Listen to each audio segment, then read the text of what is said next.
दोस्तों, मैं मंगत राम चिलवन, सहायक अध्यापक, राजकीय प्राथमिक विद्यालय चापनू, कालसी ब्लॉक में हूँ। और साथियों, जैसे कि हमने अभी बुनियादी साक्षरता और संख्या ज्ञान FLN का जो अभी हाल ही में ट्रेनिंग दी, उसमें मैं MT था कालसी ब्लॉक में।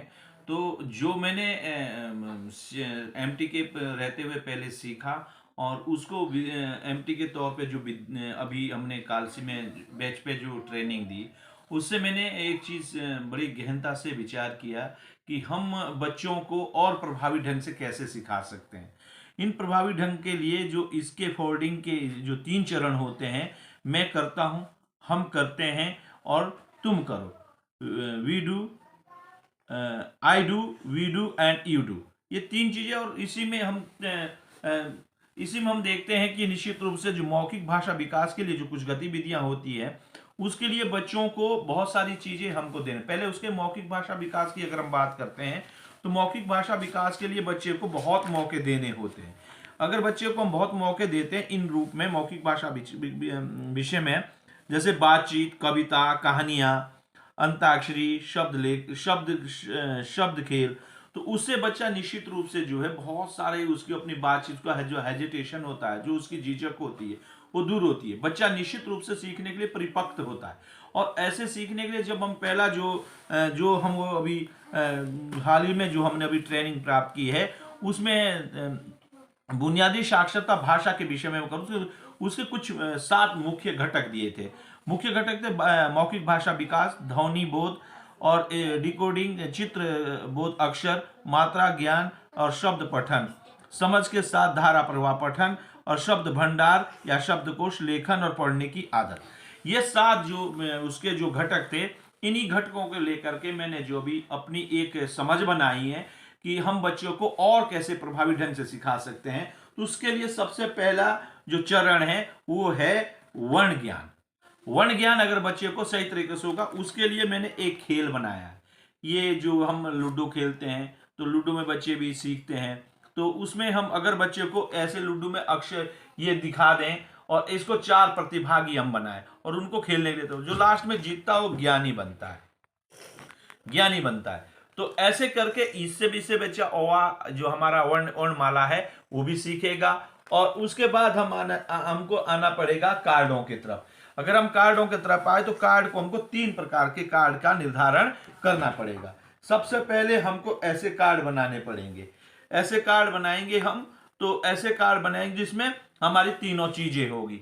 जैसे आप देख पा रहे हैं, 9 चित्र नल, और नीचे 9 लॉ लिखा हुआ नल। ऐसे ऐसे पहले हमको इसको 1-2 हफ्ता या 1-2 महीने तक हमको इसकी अभ्यास प्रथम कक्षा के साथ बहुत ज्यादा मेहनत करनी पड़ेगी।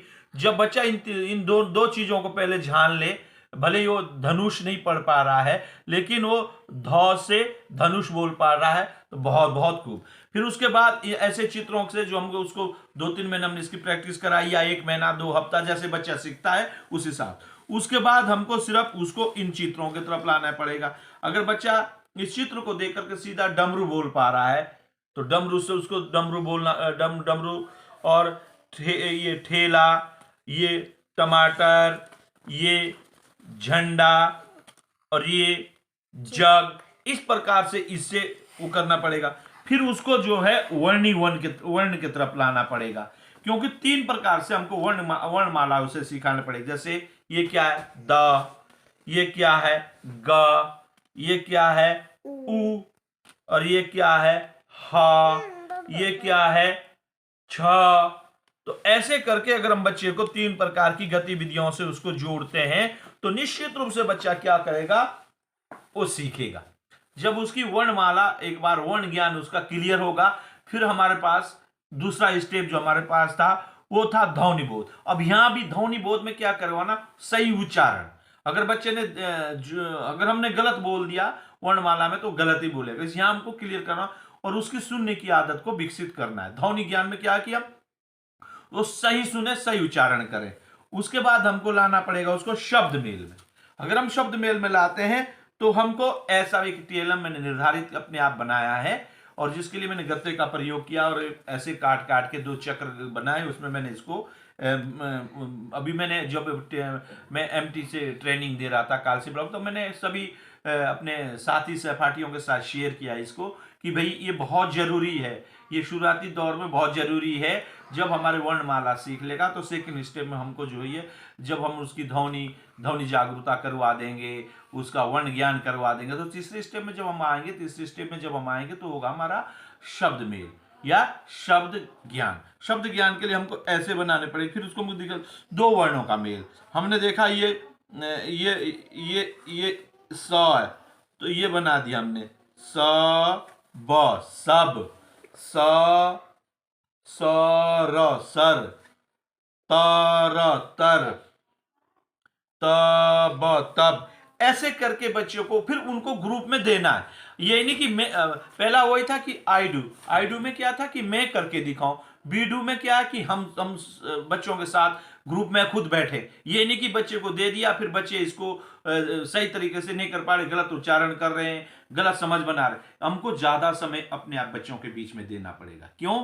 बच्चे के साथ जितना हम ग्रुप में काम करेंगे, खुद बैठ के काम करेंगे छोटी क्लास के लिए, उतना ही बढ़िया। जब हमारी फाउंडेशन बहुत मजबूत होगी, यही हमारा FLN कह रहा है कि बुनियादी, यानी कि अगर हमारे घर की नींव अच्छी मजबूत है तो हम 10 मंजिल भी बनाए तो मकान नहीं गिरता है। उसी प्रकार का अगर हमारी कक्षा 1 और 2 बहुत मजबूत बन जाती है तो कक्षा 3 और 4 पे मात्र हमको मार्गदर्शन करना होता है, पाठों को समझाना होता है, और नहीं कि हमको फिर क्या करना पड़ता है, उनको तीसरी चौथी में पढ़ने के लिए प्रेरित करना पड़ता है।